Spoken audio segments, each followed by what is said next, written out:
Hey Centenary, how you doing? Pastor Bob here, checking in again. Just making sure you guys are doing okay. If you have any needs, remember you can always call the church office. We get those phone calls, they're rolling over to Melanie Ottman's phone. She's our office manager, and she notifies us. So if you have a problem, a prayer request, anything at all, you make sure you're calling the office. Hey, I got to thinking about something the other day, and I kind of wanted to share it with you.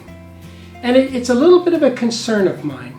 Did you know there are news channels that are giving the coronavirus 24 hours a day, 7 days a week kind of coverage? There are people in our church who are beginning to watch that stuff, and that's about all they're focusing on is what's happening now with corona, and what's happening next, and where are we, and how many people have died, and how many people have it. And I'm beginning to think that might be a little bit of overexposure for all of us. Beginning to worry especially about our children and our grandchildren who might not be able to handle that much. Let me tell you why I worry about what we're focusing on right now. In the Gospel of Matthew, there's a story about Jesus. He feeds the crowd of 5,000. You know this story. Fed them on a little boy's lunch, a couple of barley loaves and a couple of pickled fish, and he took that and he blessed it and he multiplied it and he fed a crowd of 5,000. When he was done, he dismissed the crowd, sent them on their way, and he put the disciples in a boat and sent them on their way across the Sea of Galilee. And then he went off to pray. After he had prayed, he looked out over the water and he could see that the disciples were struggling to get across the sea. A storm had come up. And since they were struggling, he knew they needed him, so he went to them. The Bible says he went walking on the water. And as he approached them, well, we don't see people walk on water very much. So that pretty much terrified the disciples. And they began to cry out in fear, and Jesus said, "Don't be afraid, it's me. I'm right here." And Peter said, "Jesus, if that's really you, then call to me and have me come out walking on the water to you." And Jesus said, "Come on, Pete."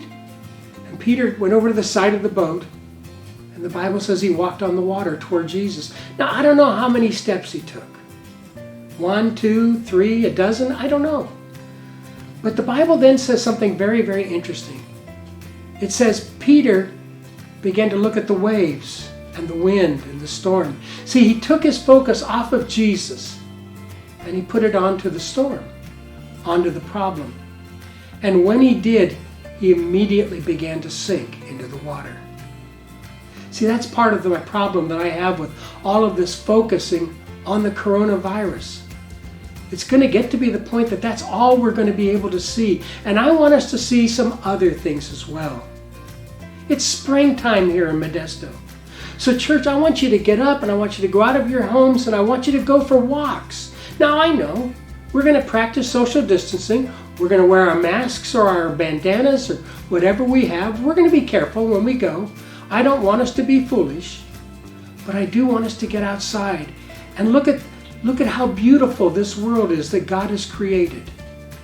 I want us to begin to focus on something other than the coronavirus.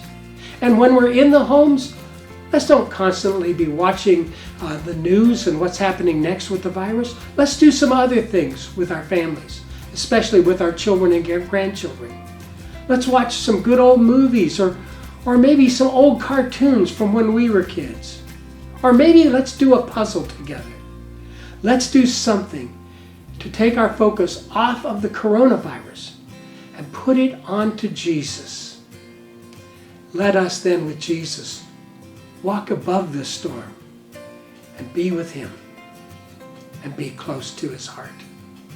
All right, church? Let me pray for you, and then we'll see you again. Jesus, I am so grateful for this church family and so grateful for how you have blessed them.